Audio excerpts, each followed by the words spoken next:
Hello दोस्तों, मेरा नाम है सुनील कुमार गुर्जर और आज अपन पढ़ने वाले हैं कक्षा 10वीं गणित। विषय गणित है, अध्याय नंबर 1 के वास्तविक संख्याएं। देखिए पहले अपने वैदिक गणित के पिछले साल वो आपने कोर्स अब की बार चेंज किया है 2021-22 में एनसीईआरटी का कोर्स है और इसका नाम है, पहली प्रश्नावली का नाम वास्तविक संख्या है। अब वास्तविक संख्या में हमें क्या क्या पढ़ना है वो देखो। प्राकृत संख्या है, आपने पीछे 9th क्लास में पढ़ा है आराम से। पूर्ण संख्या है वो भी पढ़ा है। पूर्णांक जो संख्याएं हैं वो भी अच्छे से पढ़ी है। सम संख्या जो है वो भी अच्छे से पढ़ी है। विषम संख्या जो है वो भी अच्छे से पढ़ी है। परिमेय संख्या आराम से पढ़ी है, लेकिन कोई दिक्कत नहीं। अब और दोबारा पढ़ लेते हैं। पहले अपनी प्रश्नावली पहली जो अपनी संख्या है वो प्राकृत संख्या है। तो प्राकृत संख्या हमने पढ़ा है कि जो 1 से स्टार्ट होती है, 1 से स्टार्ट होकर 2 3 4 मतलब दो अनंत तक जाती है, वो सभी संख्याएं अपनी प्राकृत संख्या कहलाती है। इसके बाद में अपनी आती है पूर्ण संख्या। तो पूर्ण संख्याएं, इसमें एक जीरो को सम्मिलित करने के बाद में जो संख्याएं बनती है वो अपनी पूर्ण संख्याएं बन जाती है। जीरो से स्टार्ट होकर ये भी अनंत तक जाती है, उसे अपन पूर्ण संख्या कहते हैं। उसके बाद में अपनी पूर्णांक संख्या आती है। इसमें अपनी 3 संख्याएं होती है, धनात्मक, शून्यात्मक व ऋणात्मक। इन सभी संख्याओं को, इनके जो समूह होता है, इनका धनात्मक, शून्यात्मक व ऋणात्मक, इनके समूह को पूर्णांक संख्या कहा जाता है। जैसे आपने संख्या रेखा कभी देखी होगी, उसके ऊपर दर्शाया होता है जीरो, इधर धनात्मक संख्या 1 2 3 4 5 और फिर ऐसे अनंत तक। इसके बाद में इधर -1, -2, -3, -4।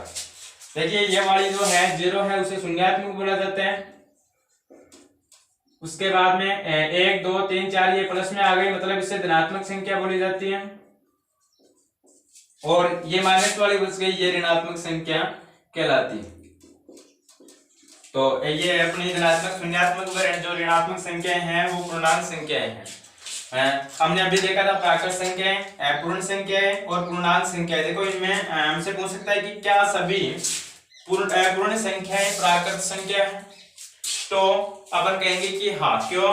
क्योंकि प्राकृत जो संख्या है वो 1 से स्टार्ट होती है और जो अपनी पूर्ण संख्याएं हैं वो 0 से स्टार्ट होकर अनंत तक जाती है। मतलब ये वाली संख्या पूरी अपने पूर्ण संख्या में सम्मिलित है, इसलिए सभी प्राकृत संख्याएं पूर्ण संख्या में क्या है, सम्मिलित है। इसके बाद में पूछा जा सकता है कि क्या पूर्णांक संख्या पूर्ण व प्राकृत संख्या है? तो जी हाँ, बिल्कुल है। क्यों? क्योंकि इसमें देखो 0 1 2 3 4 इस प्रकार आ रहा है, इसमें 1 2 3 4 आ रहा है, ठीक है। तो इसमें 0 भी सम्मिलित है और 1 2 3 4 भी सम्मिलित है। ये देखो ये सभी अपने पूर्णांक संख्या है, तो आपकी समझ में आ गई होगी। इसके बाद में है अपनी सम संख्या। तो ऐसी संख्या है जो 2 से क्या हो, विभाजित हो। ऐसी संख्या है जो 2 से विभाजित होती हो, वो अपनी सम संख्या कहलाती है। इसके बाद में जैसे उदाहरण के लिए अपन देखें 8,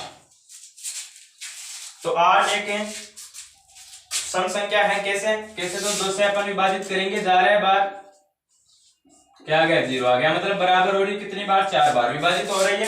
तो ये सम संख्या है। तो अपन कैसे पहचाने? तो जिनका इकाई अंक, जिन संख्याओं का इकाई अंक 0 2 4 6 8 होता है, वो सभी संख्याएं सम संख्या होती है।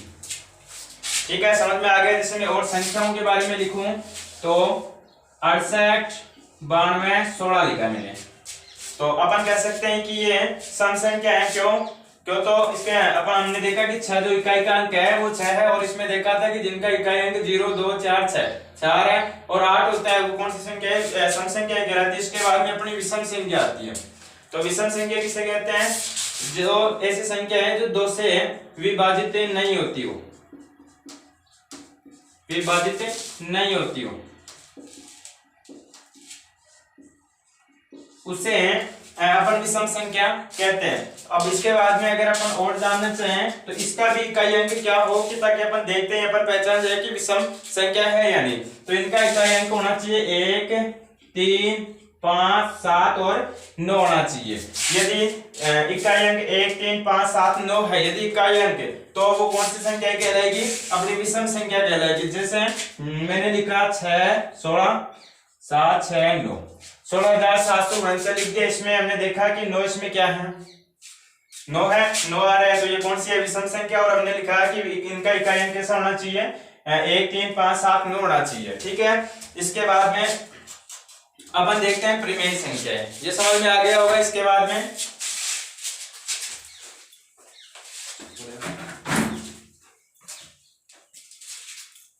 अब देखते हैं परिमेय संख्याओं के बारे में।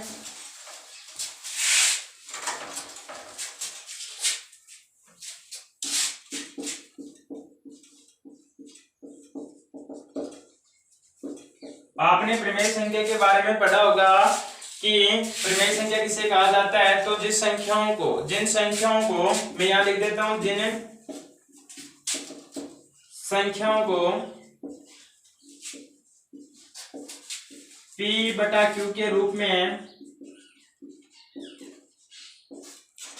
लिखा जाता हो तथा जहां P व Q दोनों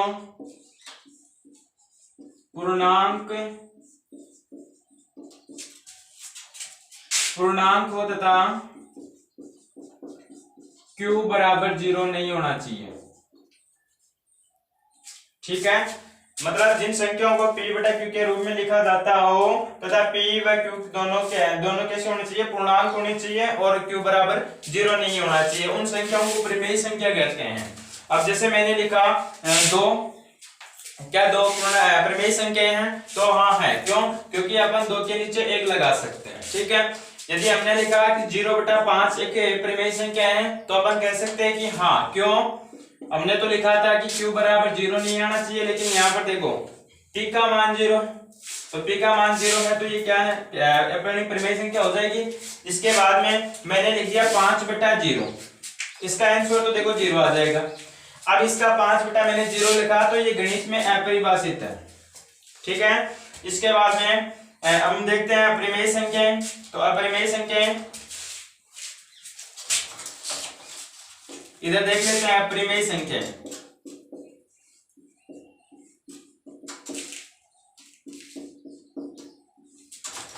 कौन कौन सी होती है? परिमेय संख्याएं जिनको P/Q के रूप में नहीं लिखा जाता हो।